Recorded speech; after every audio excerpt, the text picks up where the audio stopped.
that, welcome to the semi-final of QDO2018. Congratulations for proceeding so far.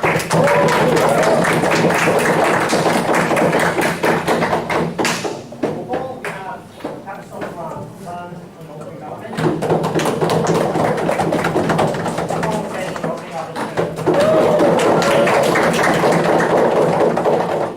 Constitutionally, there are some good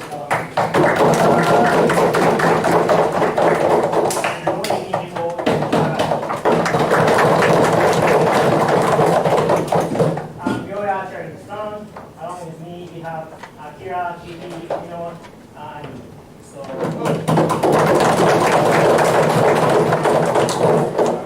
the motion is that to hold bystanders of all sexual harassment liable for their failure. So, without any further ado, open time is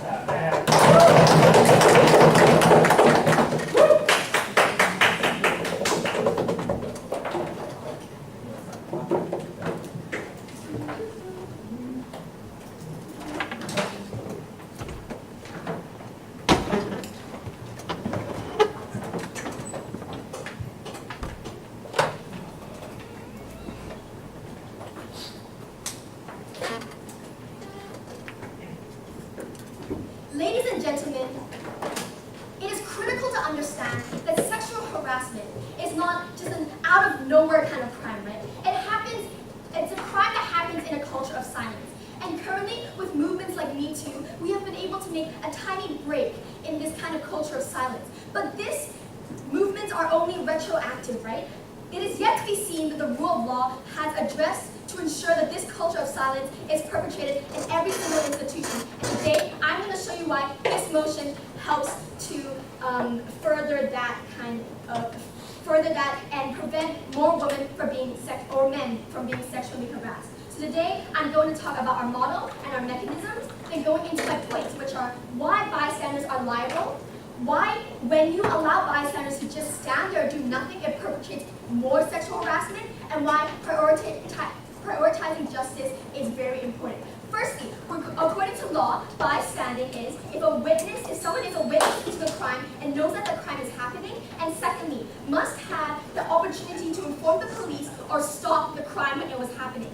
And despite these two circumstances, that bystander decided not to do anything about it, okay? So when we have a bystander that sees someone being sexually harassed and does nothing about it, right? He or she will be tried in a court of law, and the law will be able to decide, according to the circumstances, how severely they're going to be punished, okay? And the thing about this debate is we don't want Ott coming up and saying, bringing all these random circumstances. For example, if I stumbled upon the street and then suddenly saw someone being sexually harassed, oh no, what's going to happen to that person? It's not about those random circumstances today, okay? We are going to allow the law and the judges to decide what is their punishment for the crime and see accordingly to exactly what the situation is to make sure that is, okay? So our mechanism is, the best that can happen, the reason for why someone will just want to bystand when they see a crime happening, right?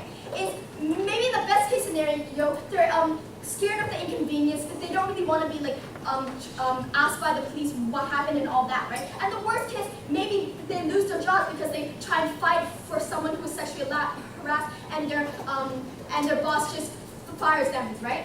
But on our side, we actually have an incentive for people to report. Well, on the other side, to stop sexual harassment, all that they are relying on is the benevolence of people, and that people will actually go and help these people. So we see that on our side, we actually have an incentive for people to report, and therefore our mechanism works more. Okay, I'm going to go on to my first point, which is why bystanders are liable, right?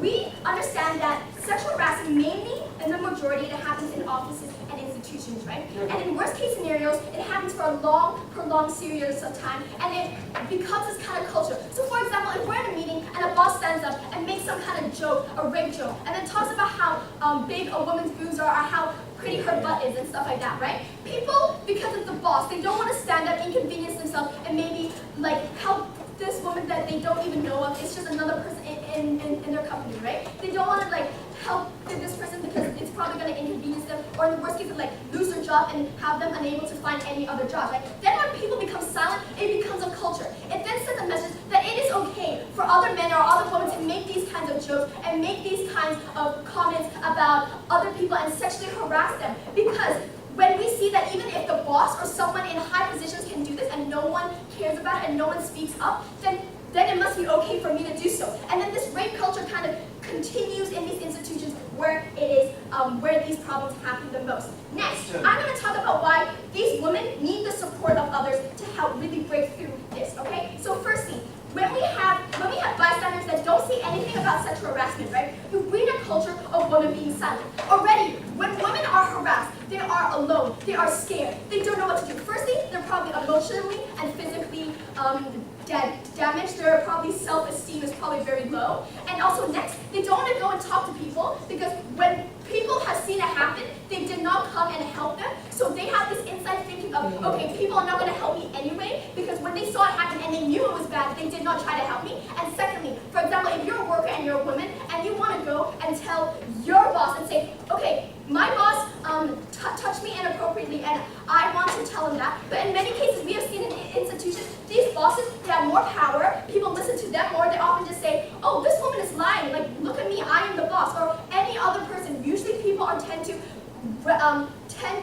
give the person, for example, in this instance, the benefit of the doubt for some reason, and in every other case, for example, murder or any other kind of crime, they always help the victim. Why in this case is the victim the one that does not get the help that they need? Why is the victim the one that has to be scared and alone and people do not feel the obligation to help them? I do not understand. And also I'm going to tell you why it is an obstruction of justice. Because when people support this culture by being silent, when it's harder for women to report crime because they're scared, they feel like no one is going to help them, and even if they try and tell their boss or tell people that this is happening, their bosses or other people who support this person or want to get on the good side of the boss will just say, you're lying, we don't even care about you, and just fire this woman. This is an obstruction of justice because it makes it harder for women to report a crime.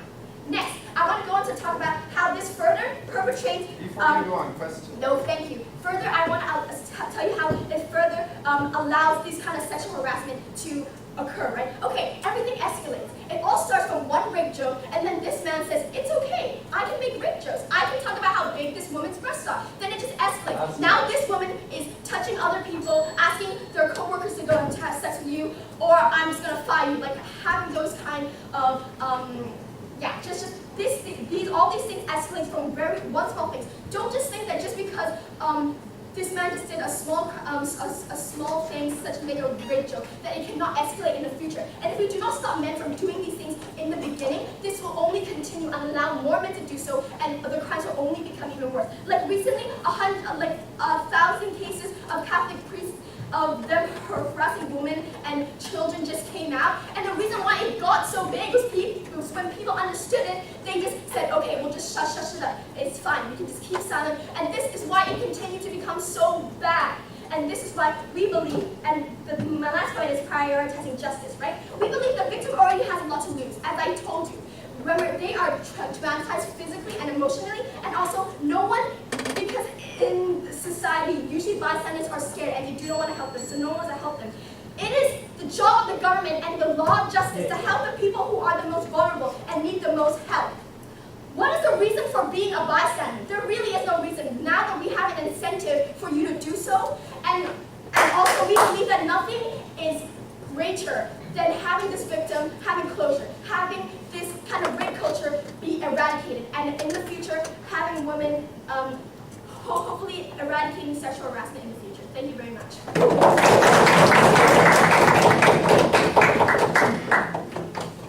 Outside the speaker is invited to read about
characterization of the government status quo is not somehow true, so we can analyze and characterize the current and true characterization of the status quo. In the status quo, there is a strong deterrence power for the sexual harassment or anti-sexual harassment movement. For example, when we look at the Hollywood, Weinstein has accused because of the sexual harassment, and when we look at the sports fair, the coach of the football team accused because of the sexual harassment like that. And the media report these types of the news, and the magazine reports these types of the news. The people read the news and see the news that recognize the sexual harassment is not a good thing, should not be allowed in our society, even in the working class or everywhere in our society. So that is the characterization of the currently true situation in the society. So that's why, based on this characterization, with the basic stance of the opening option is that these types of the liability for bystander will deteriorate the situation in terms of the victim, in terms of the people, and in terms of the interaction between men and women. And as a result, it will reduce the interaction between men and women, and will not empower women. So we think we have 3 points based on that. So firstly, we're going to talk about the self-sufficiency of the victims, and also we're going to self-sufficiency of the people who are doing the sexual harassment right now. And secondly, we're going to talk about people's right to self-interest choice.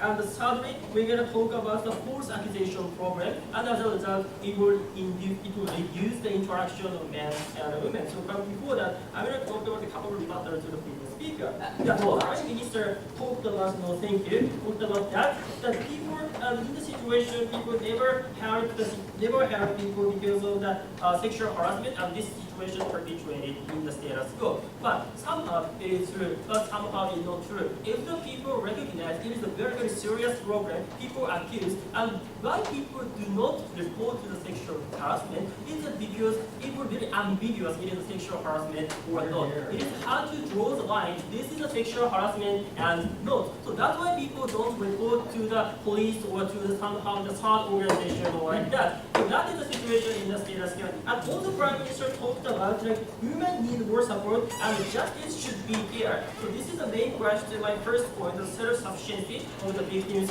and people who are doing the sexual harassment. So let's go on to the first point.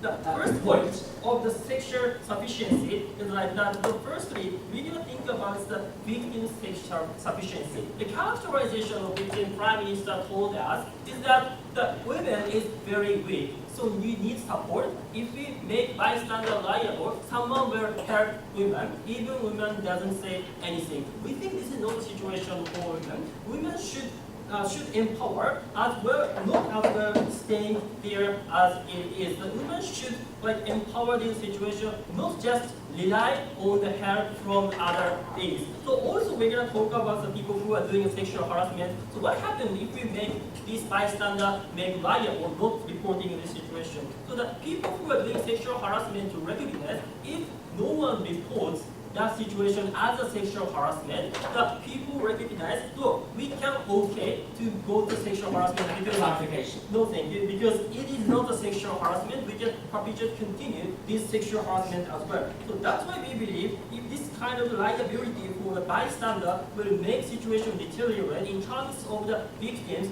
in terms of the people who are doing the sexual harassment right now. So that's why we think there is no option out there. And secondly, no, thank you. Second, we're going to talk about the lives of the sexual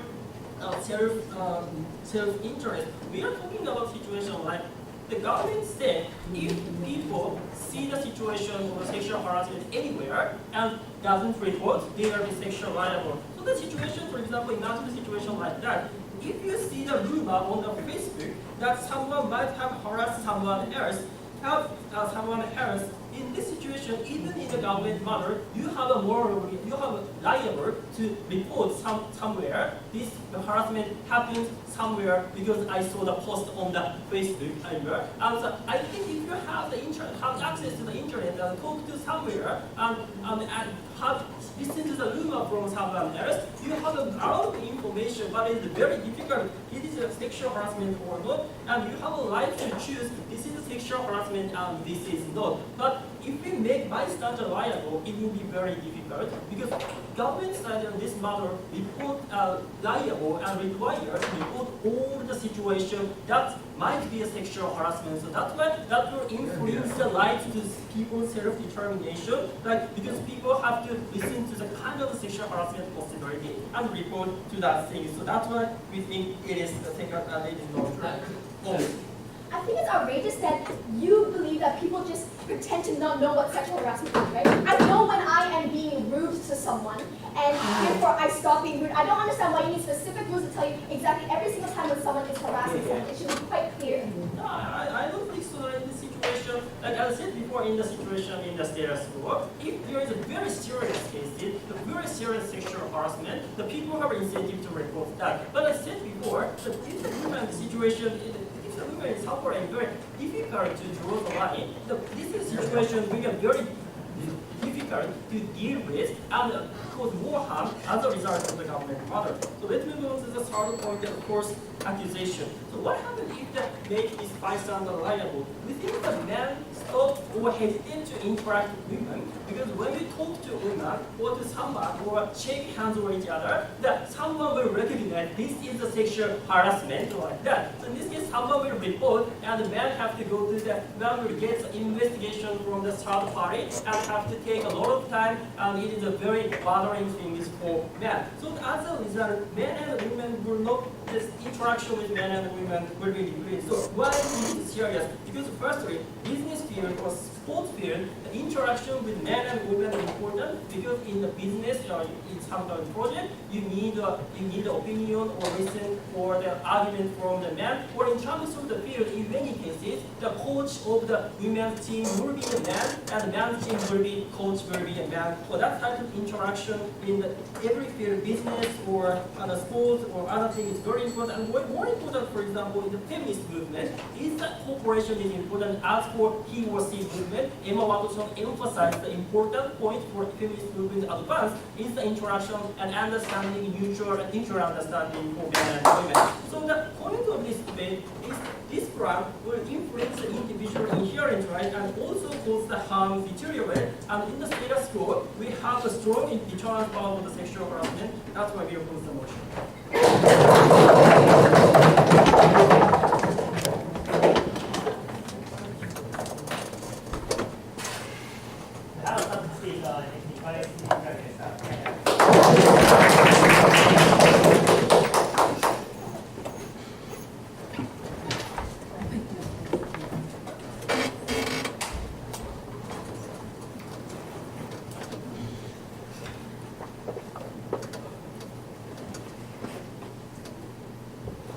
I really don't know how to feel about that speech we just heard, because one of the first words we heard from that side of the house is that sexual harassment isn't that big of a problem. So the first issue, and I can't believe this is an issue that I have to clarify in the semi-final of a tournament, is what really is the world that we live in? Is it really true that there is a high deterrent for people who are bystanding to sexual harassment? And is it really true that we live in a world where we don't know what sexual harassment means? We don't know if it's clear if I just put my hand on you like this if it's sexual harassment. I think that's a bizarre reality to live in. The first thing I want to clarify is, it is obvious, and I think everyone, any average reasonable person knows that sexual harassment is a rampant problem. Just because opposition is able to cite 2 cases where you have been able to report sexual harassment does not mean that hundreds of cases out there don't exist. It doesn't mean that thousands of women out there don't exist. Mind you, Harvey Weinstein's crimes were only reported after how many decades of sexual harassment that he has done. Even that particular doctor that he was talking about,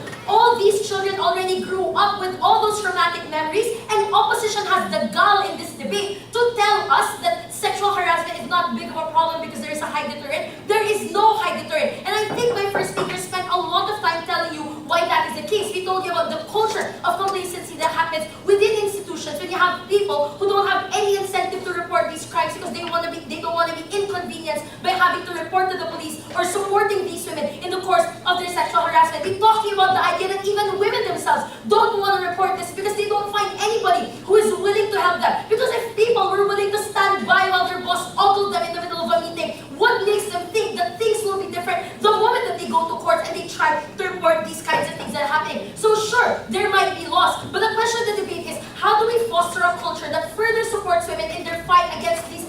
traumatic experiences in the hands of men that have power. We have yet to hear an answer coming from opposition. But secondly, this is a contradiction from their side of the house. Because if they say that there is a high deterrent, I don't see why there is suddenly unsure standards. If there is a high deterrent, it means that standards do exist. But we told you that fine, the deterrent isn't as high because majority of men who are doing these sexual harassment, who do sexual harassment are those men in the echelons of power, which means that it's much harder for women from the lower ranks to actually fight these men in the courts of justice. What we would say is the standards are clear. This is a Fox News argument to say that, we don't really know what it means to sexually harass a person. I think every man knows if a woman is already uncomfortable with what he's saying or what he's doing, right? If you're asking a woman to watch you while you're masturbating in your office, I think it's a clear line that that is sexual harassment. So, but more importantly, I don't see why it's mutually exclusive. We say that in the world where we live in, people are more interested to find out what really are the lines of sexual harassment, and they will always clarify because they don't want to be held liable in the case that they see sexual harassment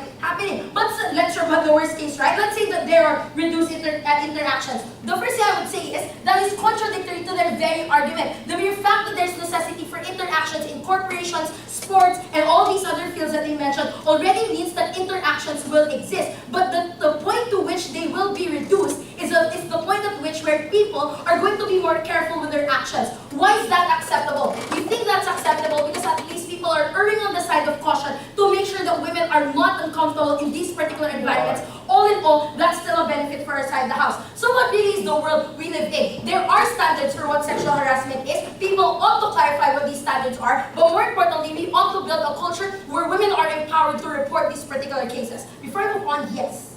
Under your model, if there's legislation mandating someone else to interfere, doesn't it become even more difficult for a woman to go into court and say, I was harassed, if there's nobody else that stepped in and defended her? But we want self-sufficiency, people to be able to stand up for themselves. If you go to court, like, we've handled cases like this. If you go to court, the first thing that the court is going to ask you is if there are witnesses that you can bring up. If you have evidence to bring up. In our world, people will not feel like they're entitled to just sit back in silence and watch this woman go alone to a court, most likely with a jury of men, and try to explain the situation.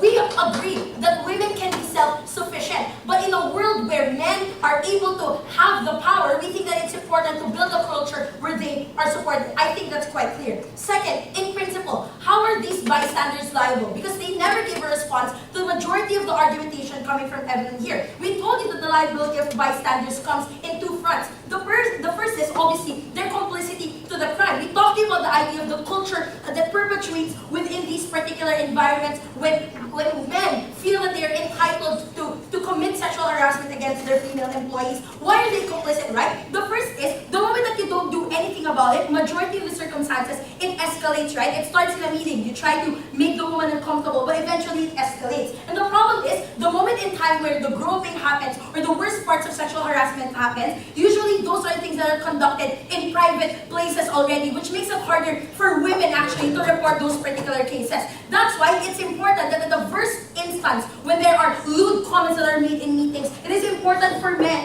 for people to actually cut off that particular trajectory in order to prevent future crimes from happening. But secondly, in the instance that you don't report this, if you don't report that particular incident, you allow for future offenses to happen. We've seen that in the instance of the Catholic Church, right? When it was an entire village that refused to report the cases of the children in that particular community, these priests got to move around, and when they move around, that's when they were able to further perpetrate all these forms of sexual harassment against children. So their complicity to the crime by allowing it to be continued, for allowing it to be a culture, makes them principally liable. But more importantly, they also obstruct justice by further supporting a system where women do not report because they feel that no one is supporting them. So in principle, those two things make these people liable in principle in the courts of law, and that's why they must be punished. But lastly, in terms of mechanism, why is it really important? And I think I have to clarify this because opposition doesn't seem to get it. The first is, we think that this is an incentive for bystanders to do something about it because they rely on the assumption, and this was clear coming from the speech of the LO, that people already have some incentive to report. But firstly, this assumes that the person thinks that the sexual harassment this assumes that the person is benevolent enough to go out of his way to do something something about it. We say that in majority of circumstances, we have to balance the practical considerations of people to their benevolence. In majority of the circumstances, they would rather err on their practicality that they don't want to be hassled by having to help this particular woman. So we say that in the comparative, on our world, there's a greater incentive for people to help these women. But more importantly, it's about changing the behavior of people, the normative nature of the law in terms of changing the calculus of individuals and inspiring a behavior where people are inspired to report because the law now binds them to do so. For women, we think it's important to build a culture that supports them. Yes, they're self-sufficient, but at the end of the day, no woman lives in an island. Thanks.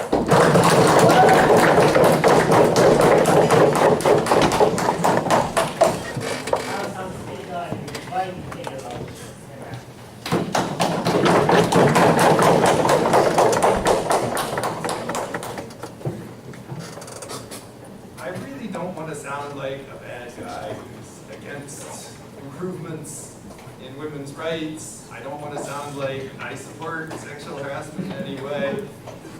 But I do think, like just thinking rationally, that there are serious problems with the government model, and that it's going to create a kind of dynamic that makes sexual harassment problems, at least for those who are most severely affected, the most extreme victims, it's going to actually make the situation worse for them. Not only that, it's going to make the situation worse for society as a whole. So, just as a sort of initial rebuttal, I think there's somewhat cherry-picking context where, or doing a kind of bait and switch with context, I should say, where on the one hand, they say, oh, a lot of sexual harassment, it takes place in private, in like the locked office where the boss invites you in for an interview. Well, in that case, how do you know what actually happens? And how do you know that you have a mandate to report? And if you don't know, then if it's just a rumor, well, isn't that sort of a kind of unlimited liability? That means that the kind of people who are caught up under their law may end up having to sacrifice like all kinds of problems, just as they said, in terms of like putting themselves into an antagonistic position in their workplace, making a lot of personal sacrifice for something that may end up being no gain at all, just fake news. But on the other hand then, they say there's another context where, oh, it happens like, in the Catholic Church where there are hundreds of witnesses and there's this cultural silence.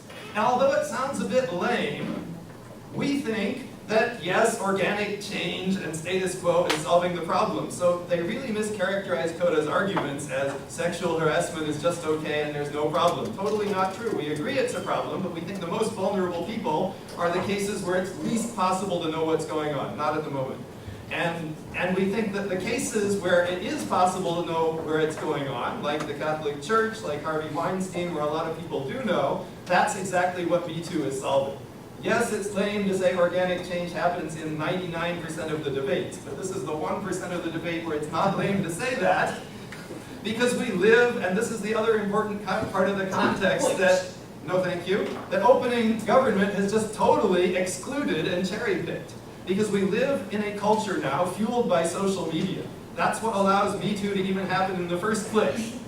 That's what allows rumors to spread. And then the good thing is that when those rumors are substantiated and backed up enough, people are motivated to take action. And we do have Me Too, and we do have a norm and an expectation that people will intervene in a second.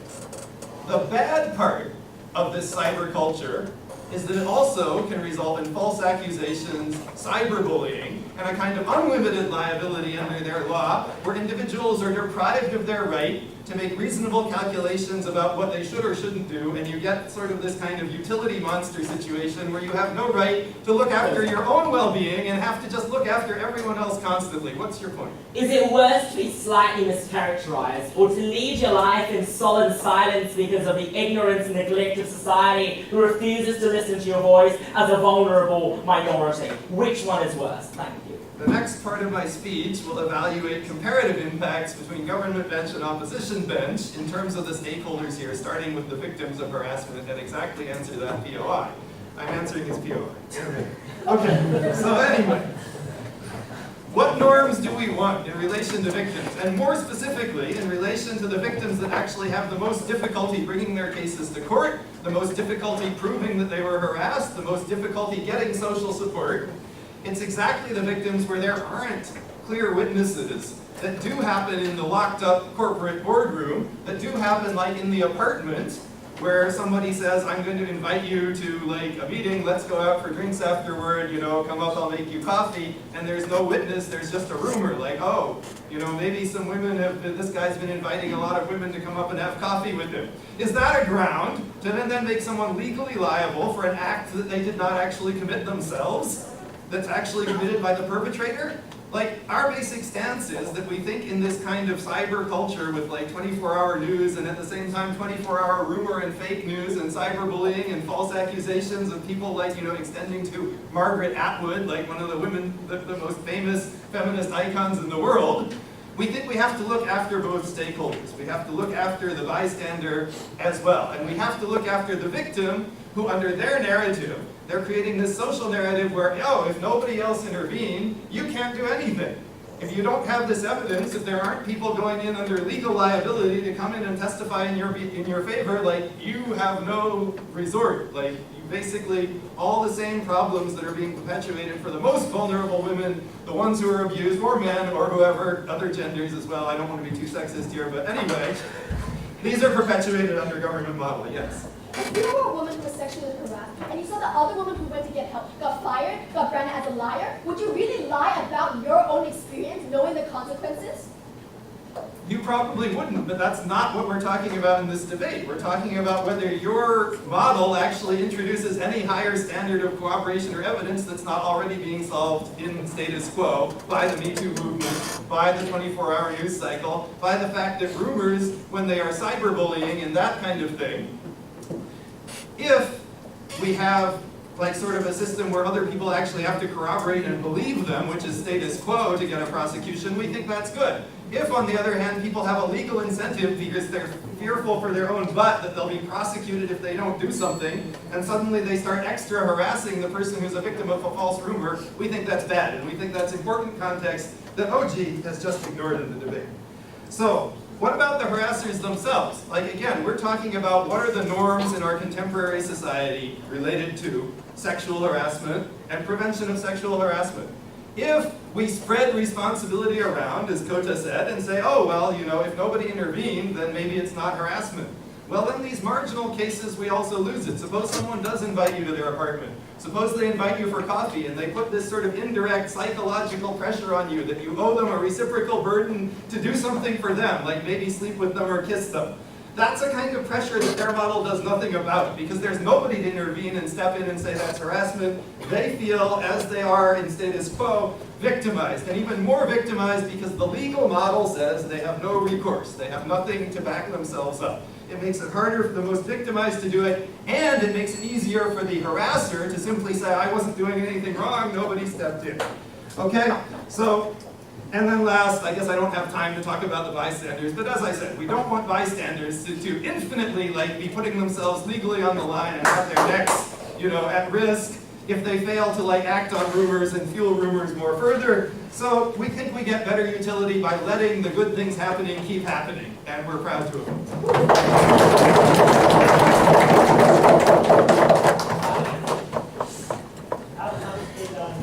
How we fight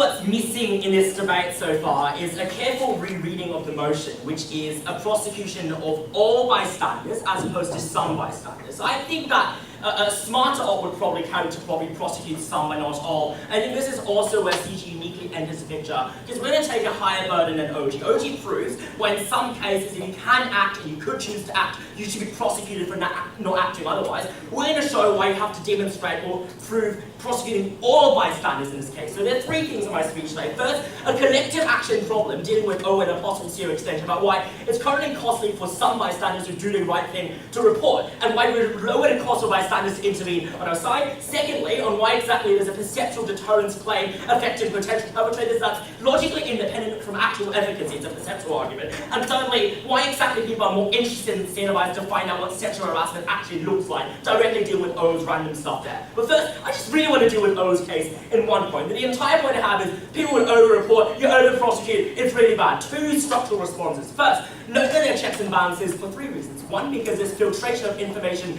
at police station based on heuristics, cues and whatnot. That means that the police will not just consider every damn case and ask everyone to go to court. Second response, prosecutors and grand juries and whatnot will not prosecute every single case because they have reasonable understanding that random, bizarre evidential collection like, oh, this guy had a Facebook party with someone else, is not a ground for prosecution in that sense. Third response, note that frivolous lawsuits currently cause you to be sued by the government and whatnot, which means if you go out there and just sue people and launch complaints without any justification or ground, you would actually lose out on that. That's why you've been said to not over-report. Fourth of all, notice that if anything, we think that the culture of paranoia is good, and I'll explain that in my first extension later on. The second structural response here, however, is to note that the issue with witch hunting and excessive cultural paranoia and vigilante justice is more likely to happen on your side when victims don't feel that there's an institutional outlet and opportunity for them to engage in justice without resorting to extreme witch hunting and whatnot. So if your entire case from O is witch hunting is bad, you get more of that on your side. And now moving on to the 3 extensions, which deal directly with O. First one, the idea of signaling and social messaging and why people now want to learn more about sexual harassment.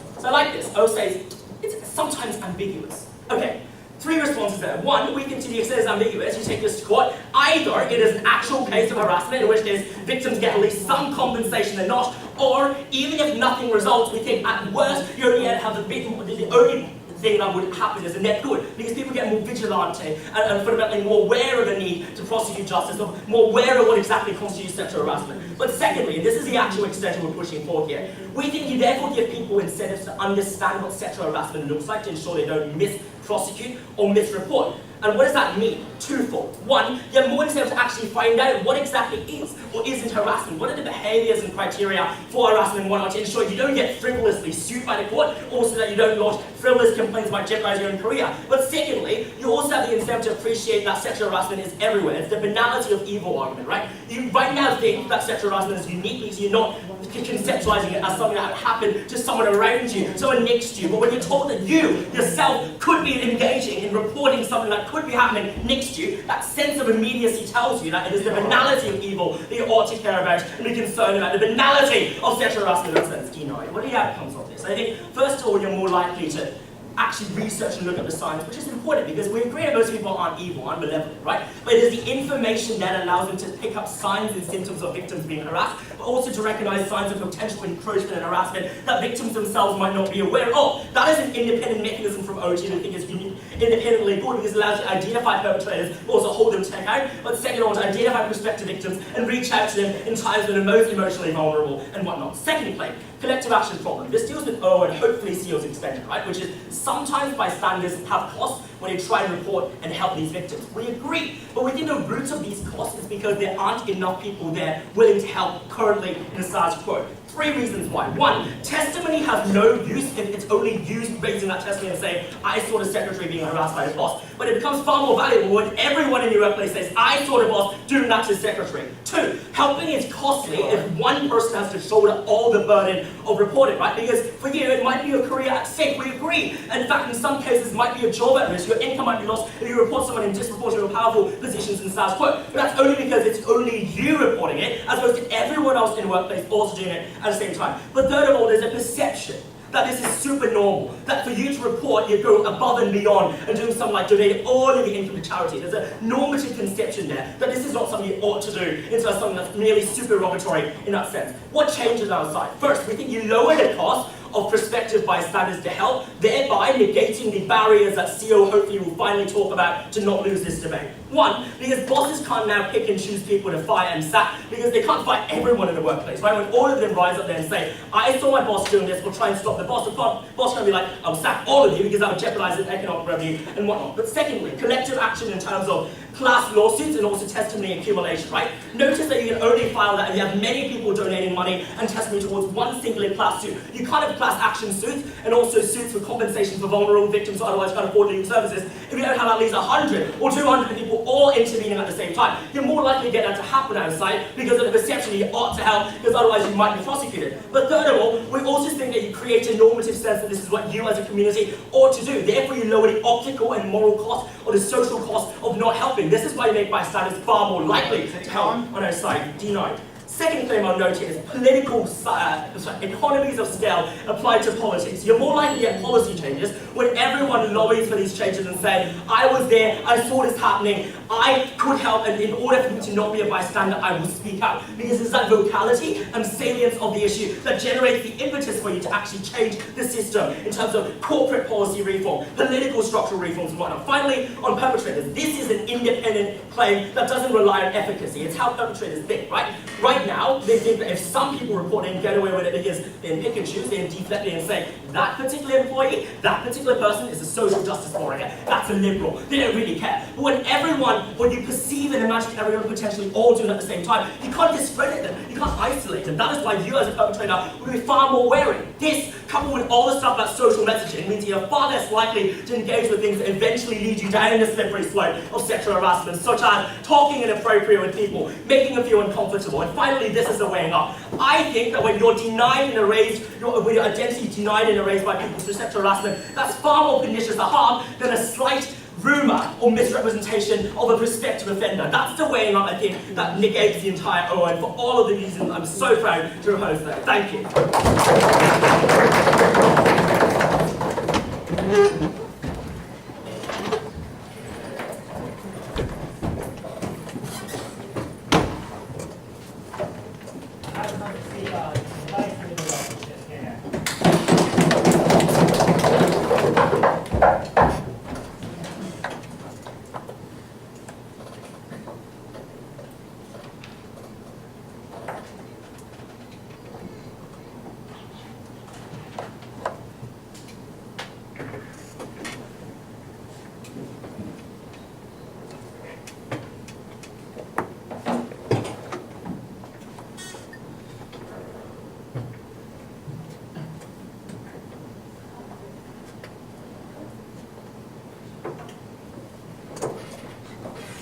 Opposing opposition, we agree generally with the European government that yes, there is a culture of silence in the status quo that's kind of problematic in dealing with these issues. But we're going to prove to you opposing opposition is mainly threefold.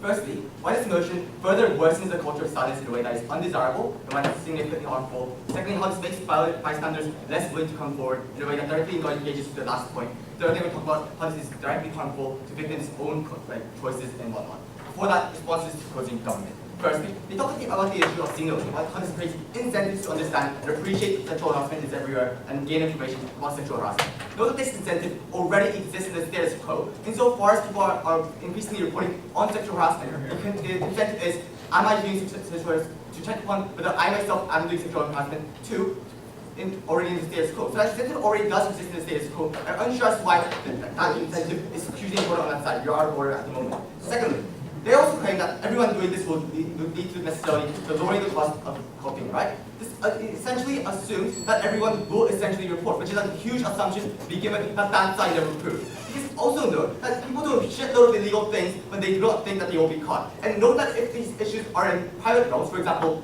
workplaces and institutions, oftentimes people will assume that they will be caught, even if they do not report. I think that that's a huge assumption on their part to simply say that people will necessarily all be reporting and therefore this benefit will be garnered. With that being said, first argument, how does this motion further worsen the culture of silence? Because OT talks a lot about this culture of silence that strangles individuals and forces individuals to not speak up.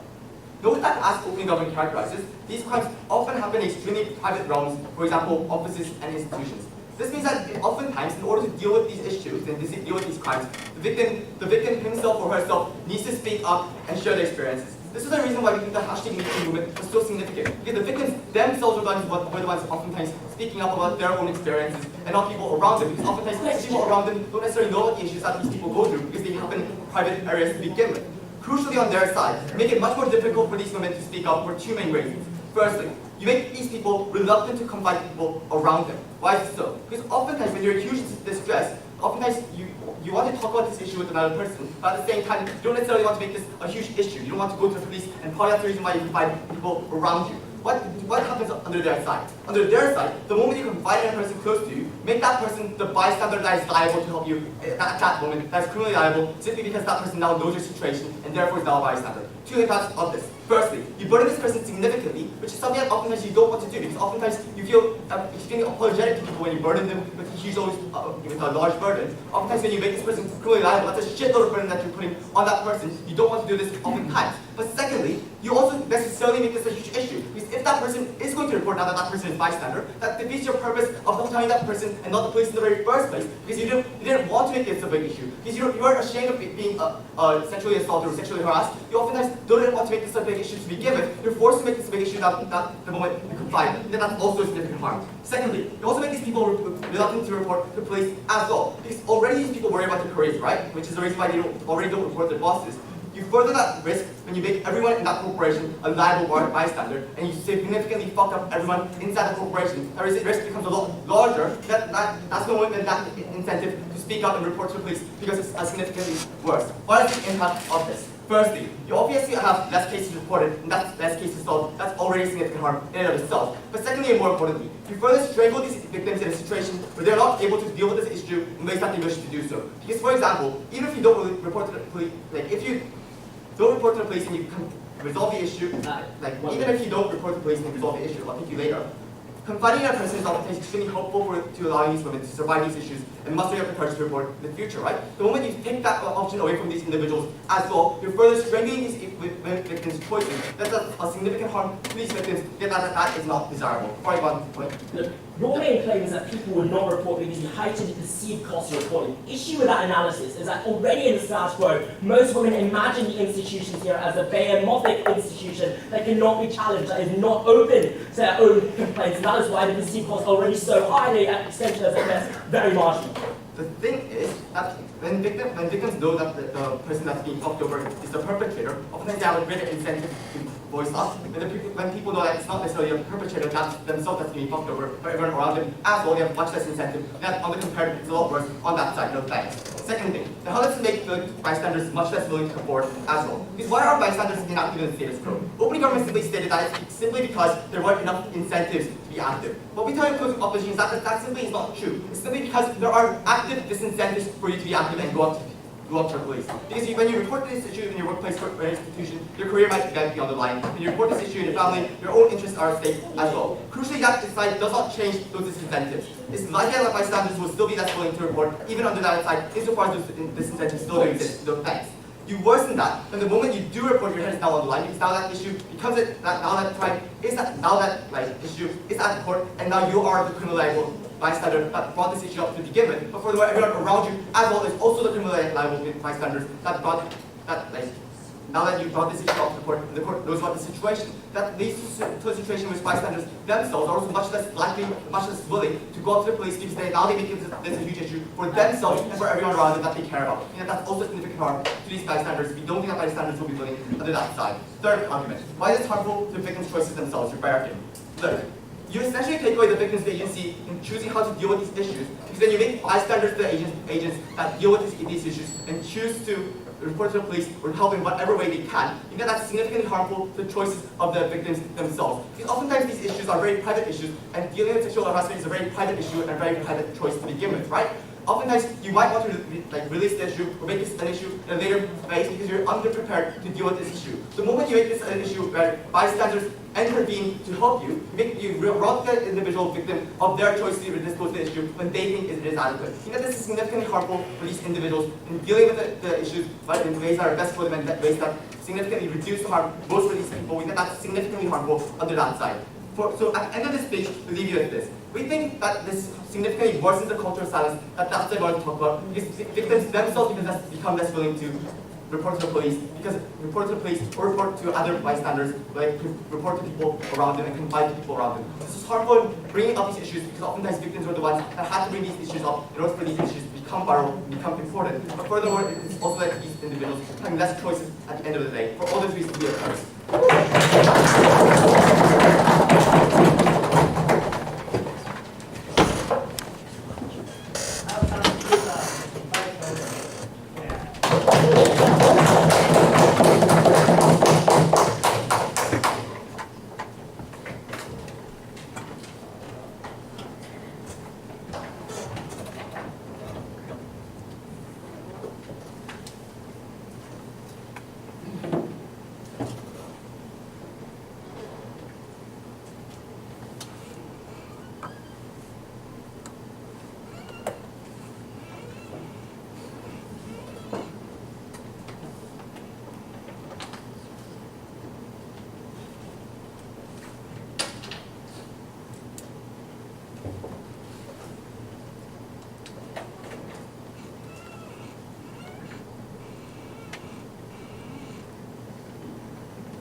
silence is not consent, but silence allows cultures of abuse to take root and prevents our abilities to get rid of them. What we want to talk about in CEO, and my member speaker has already established to you, is that we create greater incentives to understand the kind of social movements and what sexual harassment is and how we need to combat this if there is liability on all peoples. Secondly, why there's a collective action problem. Finally, talk about perpetrators. All this I'm going to deal with, talk about in my own clash, which is about who creates better mechanisms for change and why we have a more positive solution under our side of the house. But before we go on to this, I want to respond to both our benches. Because here's what CEO tells us in response to our entire argument. Their case generally is this, that people either are going to be scared or have less incentive to speak out, or that victims themselves won't want to talk to their friends and family because now they feel that they're going to burden them. Responses to both cases. The first case about how we're going to decrease incentives and why our case is a very problem solution. First of all, I want to point out that this probably isn't a response to all the collective action results that Brian has told you. They can't just say, actually, people probably won't talk anymore because they're afraid, when we've already established why there's more incentive for people to go to court. Why is this the case? Two reasons. Firstly, the viscerality of this. The fact that people are feared of being summoned to court. Not just that you are there to support the victim, but the fact that the police might come to you and say, look, you are a bystander, you're going to go to jail, you're going to be prosecuted. This very fear is what incentivizes people to go out and speak out. But secondly, that there's a general taboo that's associated with going to jail and going to court that makes more people afraid of situations where they are silent, therefore they're more incentive to go out and speak. I think it's very clear from our mechanisms that this is a situation that is not likely to happen. I think this is a very glib response from them. But what is their extension? Their extension is that if these victims are going to lose their comfort mechanisms, because now they can't talk to their friends, because now they're burdening their friends. Okay, two responses here. Firstly, in the vast majority of cases where you're revealing your secret or you're harassing an individual, that means either that person is a very close person that you trust, that it's your friends or close family, the people that you are already for a long time have been revealing secrets to, have been burdening with your problems. I don't necessarily think suddenly you're not going to be willing to burden when this is a very momentous event. I think probably if comforting mechanisms are important, they exist regardless. But secondly, even if you don't accept this and you say that victims are going to lose their comforting people, I think the response is very, very simple. Firstly, if you report this to the police, then you're no longer a bystander, you're not criminally liable. But secondly, if victim wants privacy, then they don't have to report. The victim can tell their family and friends that I want this to be kept secret. You can ask your confidant or your friend not to speak to the police. And even if you're afraid that your friend or family will be prosecuted in the future, if the victim comes to court and says, I explicitly told this person to stay silent, I don't think the judge is going to suddenly want to prosecute your family member. I don't think their argument has any strong impacts. At best, it is marginal. I think we've already established why you're still likely to talk and have comfort mechanisms. At the end of the day, therefore, what is the important debate, clash in this debate that we bring forward to you? On closing government, we bring you mechanisms for change. What opening government does, I think opening government outweighs opening opposition when it comes to responsibilities. Why is responsibility important? I think when opening opposition just chooses to talk about why status quo is okay, I think that's very non-responsible. Obviously, status quo is problematic, which is why this debate exists. They're denying why we should be in this room in the first place. But secondly, when they talk about victims and they say, well, the most vulnerable victims are people who are harassed behind closed doors, I'm uncertain why their policy either solves this or is any different from status quo. Worst case, nothing happens. That is same on both sides. At least under Gov Bench, we're likely to call out this culture. We're likely to have more people go out and say, look, there's this pervasive culture of harassment in my office. I'm afraid of going to jail, therefore I speak out. But here's where this debate becomes now important. What opening government tells you, their impact generally, is that we want more of this calling out, that we want more people to go to court, that we want more justice to be dealt with, and this is what protects women. Here's how CG enters this debate. Their system is feasible with just few people speaking up. And you still can have court cases where only 5 or 10 witnesses come, and you can still call out cultures when some limited individuals call out. What we uniquely bring to you from closing government is a pressing need for this particular emotion, why all people need to feel this burden. Why not just some people should be rewarded for calling out, but why all people would be criminally held liable if they don't call out. What do we mean by this? I think it was impacted in my member speech when we talk about why exactly it is important that all people feel pressing need to go to court. Not just because you need some witness testimony, but things like collective action problems, things that you need testimony, collective testimony, and you also need money for court cases that these bystanders may be unwilling to do so if they're in a small number. I think we've established why it's hard for bosses to sack all of your people if you understand that in this situation, all these people have liabilities to what? In fact, what we'd even respond to is by telling you the reason why in status quo people are afraid of their bosses in the workplace atmosphere is because there's a perceived ability to choose whether or not you want to speak up. That's why that's why in status quo, you might feel even more threat because now bosses perceive you as a threat. But in our motion, like you absolutely have to do this. Yes. Yes. So all your arguments about how we prosecute everyone and everyone's going to be incentivized sort of undermine all your other arguments about how the police procedures are going to sort things out and reduce the number of false rumors and false reports, don't they? I think this is very different. Okay, but here's my response to this. Firstly, what happens when everyone is a stakeholder? And here's where CG is talking about the motion itself. What happens is that in almost worst case in that POI, the worst case is that there's rumors and everyone is afraid, more people are going to be prosecuted, people are unable to defend themselves, they don't know what sexual harassment is not, the line is vague. I think our extension uniquely dealt with this material by saying if everyone does become stakeholder in this worst case scenario, then everyone has incentives to find out and read about this. Everyone has incentives to learn about what is the line between sexual harassment, what are the mechanisms for me to call this out, and how do I prevent this from happening pervasively in my workplace. That's why we have two benefits. Firstly in self-education, but also in the fact that it's easier to create laws and systems to have this kind of support systems if everyone has pressing need to want it. That's why countries with Good Samaritan laws have more systems of things like first aid teaching, because now everyone does need to have some knowledge of how to do first aid thing, because they don't want to be prosecuted for not helping out. The same mechanism happens on our side of the house, where if everyone in society feels the need to be able to protect themselves from false rumors or accusations,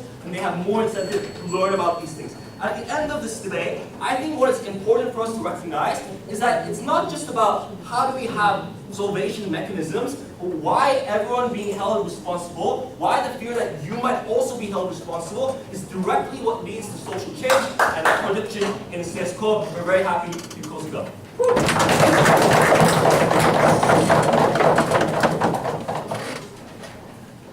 다음 스피커 슬라이드를 정해주고 있습니다.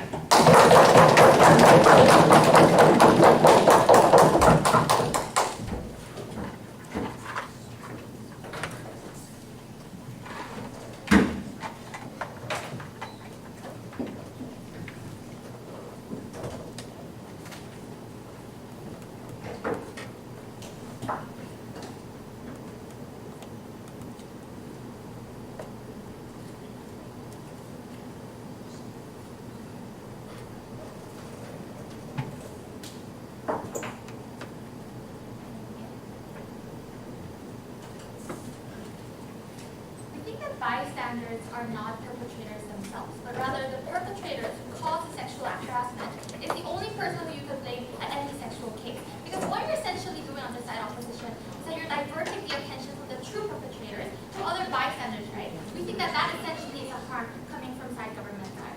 But before that, I have one thing to point out from the previous speaker and his partner. They kept mentioning about the idea of self-education. They said that once you make this a law, making people liable, suddenly people will be more interested about sexual harassment and they will teach themselves. There was no logical link as to how this happens. Just because there's a law that says you will be liable if you are a bystander, not a lot of people will think that they will be bystanders at the end of the day, right? Therefore, the incentive for them to take the initiative to learn won't even be there in the first place. But secondly, we think that people are already rational enough to know what sexual harassment is. Therefore, we think that in and of itself is not a value coming from government side. But even more, we think that education is something that we can also have under our side. But we think, because we do believe that sexual harassment is something that's very pressing and something that's very grave, we think that this education can happen in our side as well. For example, we can teach kids even early on in their schools and whatnot. We don't think this is a value that's coming exclusively from side government. But the two issues that I'll be proving to you today is that firstly, I'm going to talk about justification. Why on their side, making it legally legally liable for a bystander to be also liable is something that's not justified. And secondly, I'm going to talk about the societal impact, about how in a fight against sexual assault, it's much better to make sure that bystanders are the ones who willingly come out by themselves, and even the same choice should be given to the victims themselves. But before I move on, opening.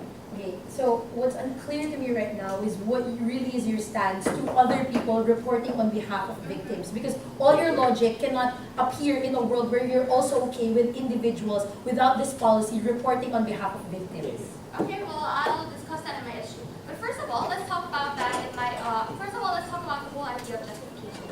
Government side comes up here and says that it's okay for us to hold bystanders legally liable because number one, they say that they're perpetrating a culture of complicity, that every single silence is what constitutes rape culture. And also they said that how little jokes or offensive rights can suddenly escalate to rape and whatnot, therefore it's justified to make sure that they are held liable. First of all, we think that this in and of itself could be a harm. Because what you're essentially doing is that you're diverting the attention of the core problem to other side elements, right? Because when it comes to a crime or sexual harassment, the very problem is that someone sexually harassed another person, not someone saw that happen, right? Therefore, what you're essentially doing on the side opposition, side government, is that you're creating a kind of society where you're blaming the wrong people at the end of the day. But let's say, even if we think that self-preservation, let's consider that this is a great harm in and of itself. We think that self-preservation that bystanders make at the case of deciding whether or not they should report